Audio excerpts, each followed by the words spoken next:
اللہ کے نبی ماں کی قبر کو چمٹے ہوئے تھے اس طرح،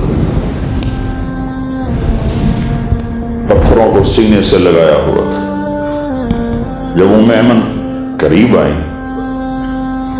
تو کیا سنا؟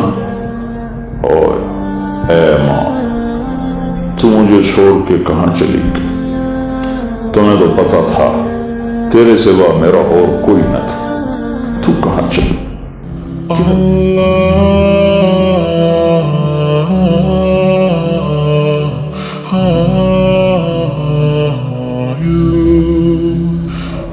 اللہ تعالیٰ نے فرعون کو 400 سال حکومت دی۔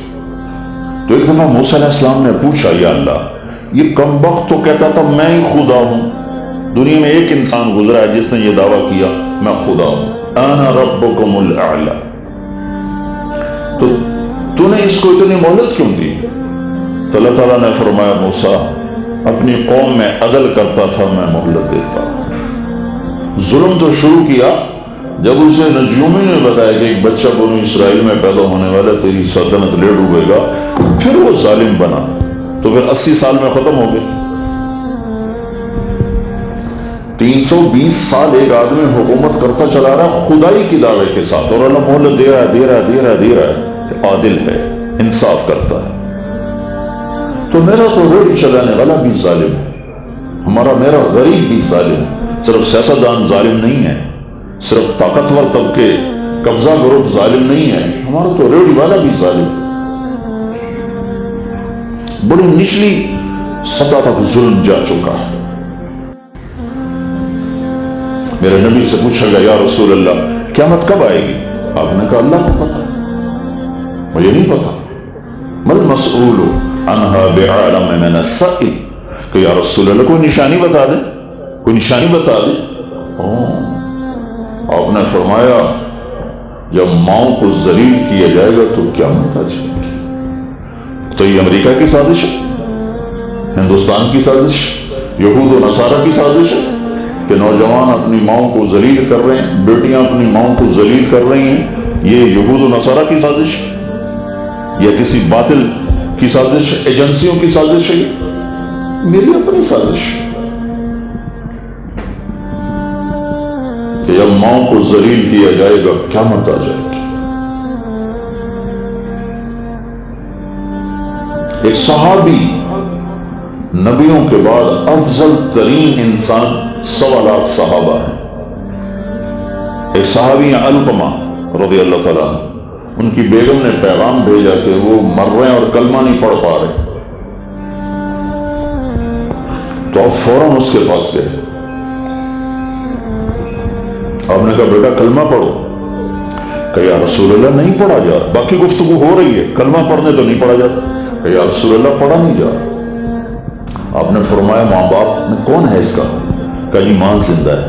کہا ناراض ہے؟ کہا جی ناراض ہے۔ تو آپ نے اس کو بلوا لیا۔ فرمایا تو اس سے ناراض ہے؟ کہا جی کیا ناراضگی ہے؟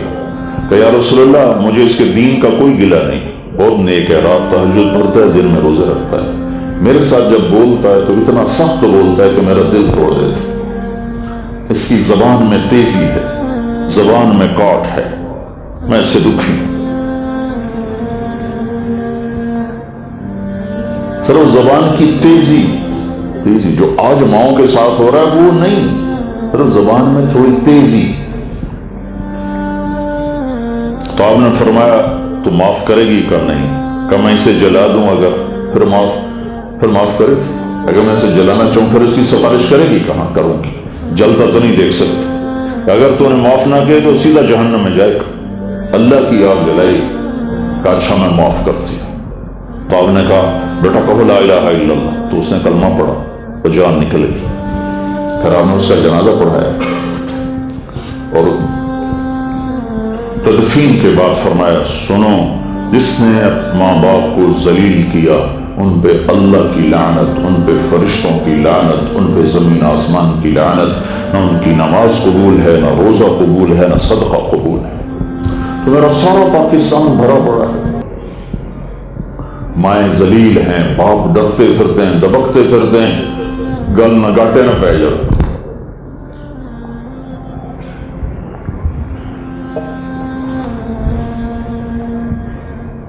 ہائے ہائے، میرے نبی نے فرمایا کاش میری ماں زندہ ہوتی اور میں عشاء کی نماز کے مصلی پر ہوتا. عشاء کی نماز نفل نہیں، فرض، اور میں سورۃ فاتحہ پڑھ رہا ہوتا اور ادھر سے میری آواز آتی بیٹا محمد، تو میں نماز توڑ کے کہتا لبیک یا اماں، اماں جی میں حاضر. نماز بعد میں ہوگی. یہ تو اتنی بڑی ہستی اس بات کی تمنا کر رہے ہیں.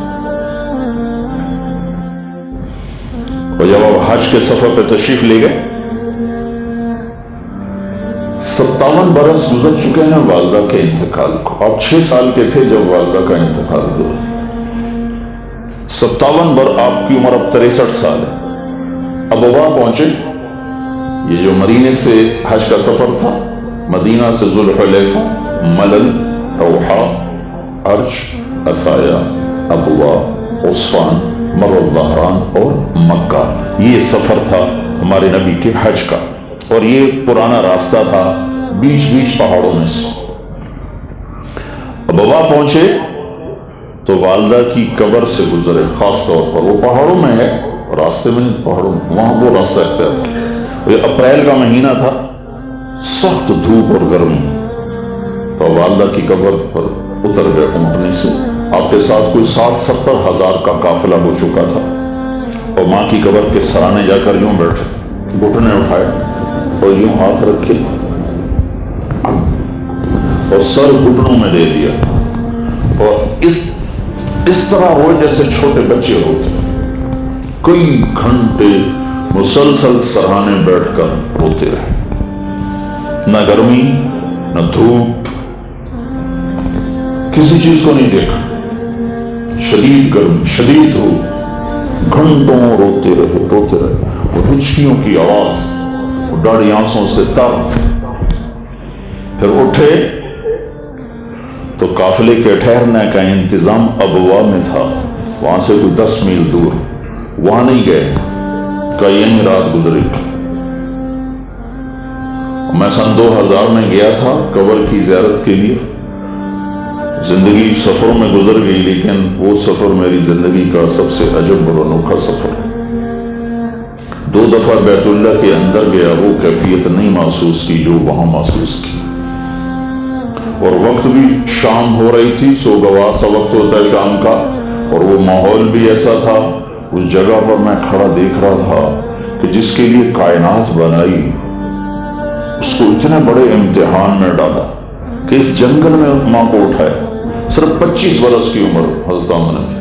25 برس میں تو شادی نہیں ہوئی تھی، 25 برس کی عمر میں منظر ہی آ چکی ہے. اور بیچ ویرانہ.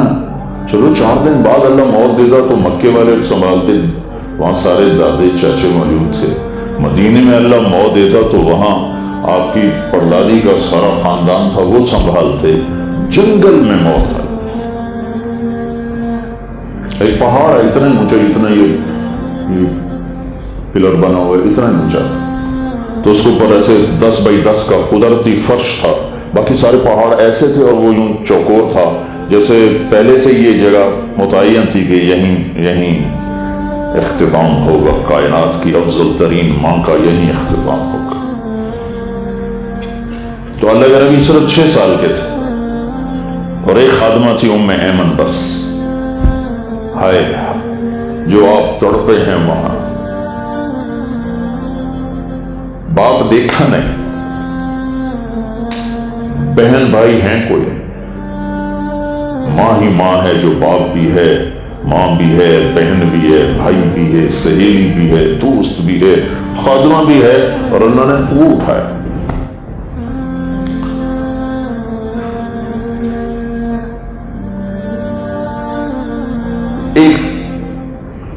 ایک بات کہی آخر جاتے جاتے، ان سے بولا نہیں جا رہا تھا، ایسے ایسے کروٹیں پہلو بدل رہی تھی. اس سے مجھے اندازہ ہوتا ہے ہارٹ اٹیک ہوا ہوگا، باقی کہیں ہے نہیں کیا ہوا، موت آئی، لیکن مجھے لگتا ہے ہارٹ اٹیک ہوا تھا کہ بولا نہیں جاتا. مجھے ہوا تو مجھے بولا نہیں جاتا، بولا نہیں جاتا، درد کی شدت سے بولا نہیں جاتا. تو سامنے بس یوں کر رہے تھے، اس طرح اور اللہ کے نبی سہمے ہوئے